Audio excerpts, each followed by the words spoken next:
us. Yota. Mana oke nwa na enwela ashawo bụ na enwe nwoke bulula ashawo no. Ọ nwoke bụ ihe buru ashawo. Wetago ọ nwoke bụ ihe we ọ nwoke bụ ihe kwe nwaanyị ọnụ. Nwaanyị wee si anya weta ego. Wetago. So ke ihu maka ya because ọ bụ na nwaanyị kwụrụ n'ụzọ so na ọ bụ ashawo. Ọ bụ na nwoke agbaro break tomorrow ọ chọọ ihe ọ ga-arụ. I want to ask you a question. Okay. Ọ bụ na ị chiri go bread. Bread na-agụ gị. Mana ị gbatụrụ ana ebe o nwere ebe ifuru agbasa bread n'ụzọ. What will you do? Ndị nwaanyị ba bem na. Yes. Ọ ya bụ ihe a na-ekwu. Ọ bụ na ịghọtago arụ nwe ka o si eme gị. O nwere onye inwe ga-ekwu ọnụ ịghọtago ya. Because of na ha mere onwe ha available ma o ji agụzi ụmụ nwoke. Before onye nwaanyị gụwara amago that na o toruo na ihe eji mmadụ eme achọwazi ka esi nụọ ya nwaanyị gbakwa ọja nụọ nwaanyị gbọba ya officially mere wezi ya na ya na-abụzi wezi onwe ebe. You understand? Mana kịta anụ abụzi ọ wee nwaanyị ịfụnụ nwaanyị ịnọ azịnụ nwaanyị nwe na your house ịnụ anụ as your wife nwezi ihe ọ ga-eme gị na-ekwesị ozi iwe gị iwe because of na ịchọ ka ije na nke ahụ ire a jee tabiritu. You understand? Ịdọtịwazi ihe a na-ekwesị inwe problem. Ya na-ekwesị ozi cause problem between onye gị na na-abụ ị na-anụ because ị ma na-epụ ebe na ị ga-egote nwunye. Efu gị na ihe ikwu make sense. Ndị be anyị gwụkwara agwụ nke ikpeazụ ahụ like taa nọ na ọbụta ya nọ na ọ bụrụ na enube nwaanyị. If you are looking at me and ilube nwaanyị banyekwa ekpere Wednesday. Banye ekpere Wednesday. Ka nna nwoke eziokwu. Nwaanyị dị ọsị. Ebe kwa ka ịfụrụ ha. Chere ọ maka spega kedu ebe ịfụrụ nwaanyị na anọ. Ya mbụ. Okay, onwere ebe ịfụrụ nwaanyị na anọ nke ikpeazụ a. Wife's Factory. Enwere body. Odozi. These are our young girls are now going to into here cup. Are corrupt to go majority of them. Nka efuzi dịka obutu mmadụ aka ni onye ọbụla chere aka chi ya. Because anya iji afụzi ụmụ nwaanyị na-abụzi ịghọtago ọbasikwa n'ụlọ ọ ekweghị ọnụ. You understand? So mgbe ifukwa nke original anyị nyekwa ya ọfa nke a bụ ezigbo mmadụ. You understand? Ifukwa ị ga-enyekwa ya ọfa bifo na-ama ihe na-eme na ọfa ga-ejide ya. Akọrọpụtụ ya baka nwa mmadụ enwe ọ chọrọ ka ọ dịkwa ka ibe because adọrọ ka ibe na-agụ akwa. You understand?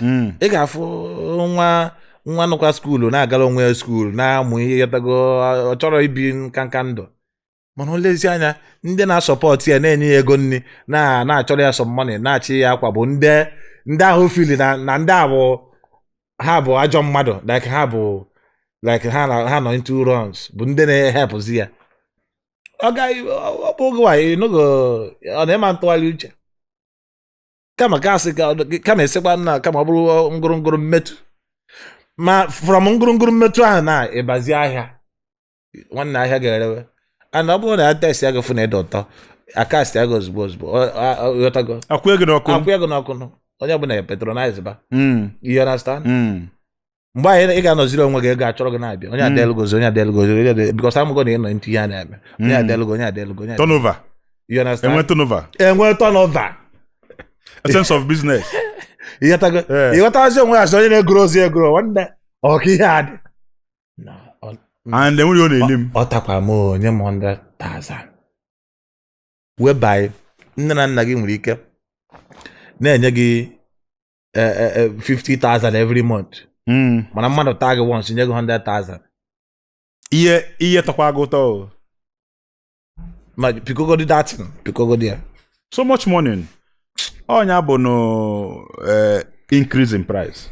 Ya bụzi onye ọbụla efu na you understand ọsọ gị na ọ nọ n'ihe a na-eme. Onye ọbụla efu ọsọ gị na ọ nọ n'ihe a na-eme. Ihe ikwu bụ eziokwu na nọ maka na ihe dị available ọbịalụ gowa gị. Sometimes nna fụka a na-anya ọka. Yes. I be no plan to chop ọka. Yes. Na ka m were ọka. Ka ị gbajirigodo ọka. Ọ bụ na afro dị ọka. O tekwe na ịtakwara ọka. Ọkụ ya? because if ọ na-eme mana ọ bụrụ na efu ya kwa izuola onwe gị ike njebe ebe nneje ife na ndị a na-anwa ya ọnwa ụmụ nwoke na-nwere problem anyị nwe akwa ya kedu problem anyị nwe I dị focus ụmụ nwoke nwere ezigbote focus ụmụ nwaanyị bịazie fe were ihe na-eche anyị n'iru ịchọ ka ịfụ nwa bụ banana na si ya nwa banana come ọ bịa o weregoro a na-adosa gị n'ihu ịma mgbe banana ka ịdachi igo ịma mgbe ara ka ị na-ele you understand? Yes. That's the confusion. Imagine ka ị ga-ege ego. Ọ ya bụ ikwekọtazie ịbịazie ebe ị na nwa na-ere banana jụwazie nne m anaghị ewe ego sorry banana ga-ewe ego one ọfụzie na ịdịkwa interested na ịkpọpụkwa ara oku before ọ gwazie gị price na abụ. Yes. Ịmakwa na adị available. Yes. You understand? Yes. Ana m elekwu ele. With it available. Yes. So hopefully every election victory begins with a good media projection and visibility. For this reason, BAM Interview has created this campaign space for all our political candidates to reach out to Ndị Igbo and convincingly tell them why their votes should be in your favor. Hurry now, contact the numbers on your screen today. Let's take you a step closer to your victory. Ị ga-ejekwa ka ime masaji nkịtị a na-ajụgoda mechọ masaji ka ịchọ bụ happy ending onye chọrọ ka agbatị anya arụ edegona ị na-achọkwa nke mechọ happy ending and they go try to turn you on a na-eme gị gwagoro m ihe a na-eme masaji gịnị ka nwaanyị chọrọ ebe a masaji ị na-eticha mmadụ nwoke lụrụ nwaanyị nwoke ji nwaanyị na-eticha ya ka ebe ahụmahụma nkwụ ọtọ ọ ga-akwụ ọtọ o kwesịrị ịkwụ ọtọ yes nwoke bụ chassis na yes nwoke ga-ala gị ibere nne mmanụ yes ọ ya bụ ibute okwu happy ending na asị ọ dị available yes yes na ọ dị available asị gị bido ending n'ọgwụkwọ ihe a na-eche yes afọ m datin online che no meme onye chọọ igo nni as in the girls so na-eme home delivery nni ọjọọ ego na ọsịa 80,000 ọsịa for one plate of food ọsịa na 2 food dey come ndị na-abụ na-abịa ndị amụgbugo anyị they don't spoil us ịbịazi ibe cheke ya sị oke nni na-abụ chekizi onye nyere dị mkpa dị ka mgbe e nyere ụdịrị ọfa ahụ ị na-ene anya na ịkakwu na egwu enye gị ụdịrị ọfa ahụ gịnị ka ị ga-eme ọ bụrụ na ị kwetara kịta ị larụgoro ị ga-eche ya eche ọ bụrụ ga-adị ịtọ dị n'ịtọ ka ọ bụrụ n'ịtọ mana kedu role ụmụ nwoke na-eplay ị ga-afụ nwatakịrị na-emebu boyfriend and girlfriend I love you too I miss you too one big man ebulie nye ya 100,000 nye ya 200,000 o jekwuzi elu boyfriend ya na-ebi ya 5k ọ na-afụzi aza ewu kedu role ụmụ nwoke na-eplay some men bụ na ị ga-afụ nwatakịrị nye ya 200,000 500,000 gonye phone iPhone 16 as a married man able more sugar able kedu role ụmụ nwoke na-eplay because women too have role that to play or the proper ka njọ gị mgbe m bịara your office let's say I'm uninvited yes mbịa if you don't open door will I enter here mbano ọ ga mgbe ọ bụla imepere ụzọ ikwetego n'ihe a na-eme nwa bụ na akwụsị elo gị kwụsị ọ ga ụlọ ya ọzọ ịbụkwa afịa ahụ are you getting it? Ajụọ gị how are you gị say fine can I have your number gị weta number ọ ga ewu na ahịa na marketing what are you saying? Because onwe ihe nyere gị esi mba no mgbe nka dị single nna yotago onwe ebe pụtakwa ịkwụsị nwa asị gị I'm not interested ihe ọ bụla iche ikwu o nwere ihe ga-agwa ya n'ụwa ma eche ịjụ ya adreesị ebe ị na-aga ọ sị gị I'm not interested ka ihe na-akụ I'm not interested ndị nwere ike ịgwago ụdịrị okwu a na-eru ha 5 na this world na Nigeria ha eru mkpụrụ 5 single ladies bụ azịnụ anya ga-ebu ụzọ ligodu ogote ya dị na handsome guy si na ụwa gị pụta you understand si mmadụ you understand how are you I say fine can I have your number please o were number nye gị you understand mana o nwere onye ị ga-agwara atị mgbe mma gị niile mgbe ego gị niile ma moto niile anyị si na ya wee pụta ịgbagbo ya n'iru across road ọ bụrụkwa ebe a ka ọ na-eje across ọ chọrọ ọnwụnwa bụrụ ọnwa gị na-aga bụrụ ọnwa gị jebe ha dị reserved. Ndị a nna gwa na ego ha ọnụ 5 a na-ekwu ha shọtụkwara shọt na 5 ahụ. Ha nwere ike ha ruo 5. Enwere ike ya na-ekwu na ojisi ike gị ga-eji gụpụta 4 zuru oke. Even n'ime 4 ahụ 2 nwere error. That's 3.5. Yes. 2 nwere ike nweta obere ka ele ga-asị ha ngwa pass because onye ọbụla nwere 55 na mark cross go half line ịbanyere na pass. Imagine wee mara onye nọ 90%. Okay, what I mean. So ndị ahụ ndị ji mezuo ha ndị crossrụ obere ha wee cross half eti ha na pass. Enwe ụmụ nwaanyị fili nọkwa na di na-emekwa ya. Ọ bụrụ okwu nke a bụ ọkwa ihe ọ masị m na ọnụpụta. Ọ masị m na ọnụpụta. You understand? Ọ bụrụ agwa ga-ekwu na fada my girlfriend. Biko. Skip it. Okay, no problem. No problem. Ị na-eme marriage content. Nke na Ugomma. Lọlọ onye ebe ka ọ bụ dị? Ugomma. Ife gbasara mụ na Ugomma na-abụ. Achọrọ m ịrapị ote ndị mmadụ si were ya. Wee fụ ya. Okay. Mana ọ real ka ọ bụ content kun na-eme. Ote ahụ sikwa ga were otu. Okay, ogo twice wee fụ ya ha were otu. Nsogbu adịrị. Because onwe ndị bịa na ịbata ha bịa oke nwa Ugomma nwunye gị. You understand? Ma jụọ onye ka ọ bụrụ na ọgụ a na-anụ Ugomma ị ga-ekwe ka mụ na ya na-abụ na-eme ihe anyị na-eme. Yes. Ya sịkwa m okay, you know. So achọrọ m input be because o nwecha ndị na-etinye ego asị oge nwa imogo nwunye gị dị ya nwunye that kind of thing. Achọrọ m just dey follow ihe anyị na-eme o nwere ihe gbasara gị ma mụ na nwunye ihe anyị gosi gị ka ọ na bụrụ di na nwunye. Just consume what we are giving you. Consume what we are giving you. Were ife anyị nye gị. Are you getting it? Okay. Ị na-akụzi maka marriage through your content.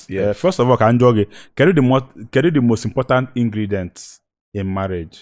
Kedu the most important thing ekwesị? Ụfọdụ si na ego, ụfọdụ si na love, ụfọdụ si na understand, ụfọdụ si na communication, ụfọdụ si na respect. Kedu the most important ingredient bụ na iti na marriage? At least ịma na ibidogo to start with. Understanding now. Number 1 highest game adịkwa amụ ya aka. Ịma ihe ọzọ gbasara understanding aka na marriage. Equal floor. Ịgba break ifu na break ya gba akụ floor moto ga na-emove break ga akụgo floor. If understanding in marriage unu kwesịrị tight ya osi ezigbo ike like understanding that is onwere ihe ọzọ unu kwesịrị inwe na ndụ anaghị jide ego nọkwa one side mana understanding bụ ya wụ the key. Enwe understanding onye ọbụla amalụ ihe ọ na-eme because marriage dị ka partnership otu nọ na enwere ike bubata m na this content factory business mụ na gị na-abịa nwee understanding whether mutual understanding or written understanding. You understand? So far ihe ịmara ife ịbara ebe ime mụ onwe m makwara ihe mụ abịara ihe eme. I know my contribution, you know your own contribution. You understand? All ya bụ marriage. Then nwezi understanding as through understanding as money will be a product of your understanding in marriage.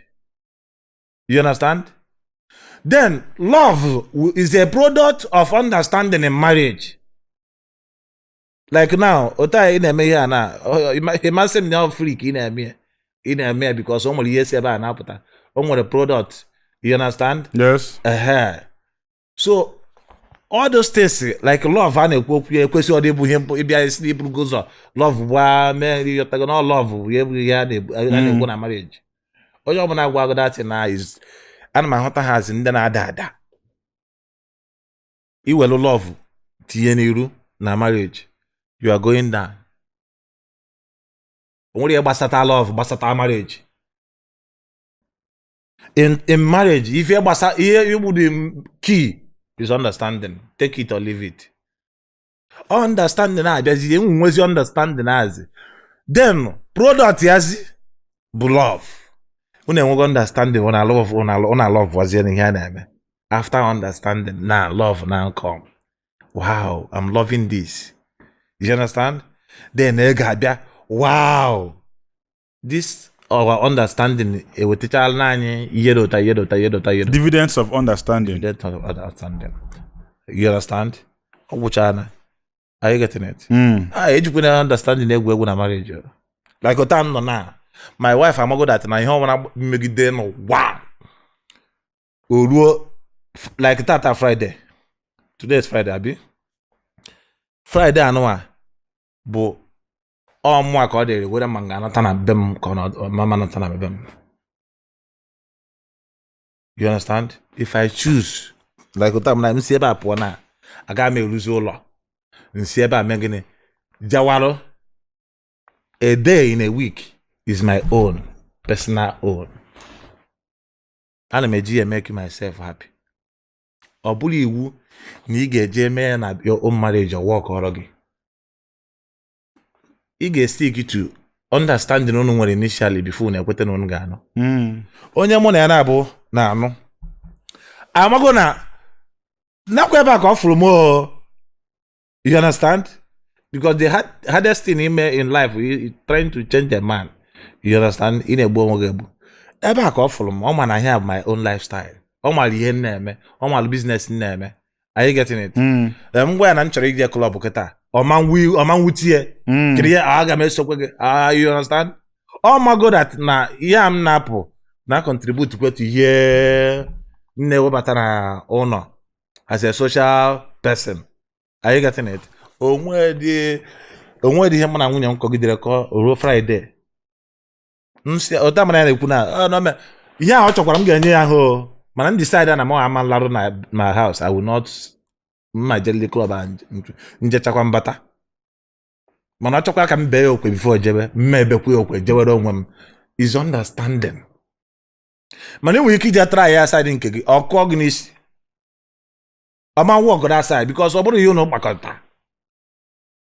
So ibezie ndị mmadụ like onye nọ na marriage nke ma ekwesịrị ịdị na-afụ onye nọ na yọtago marriage nke ya na society na-adịghị eme na nke ya na-agba onye amụgọ drop possible. Yes. Because you mara understanding ya nwere. Yes.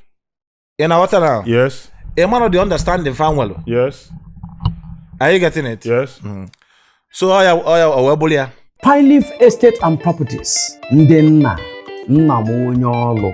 Abịa n'ọlụ a, shahara Pine Leaf Estate and Properties.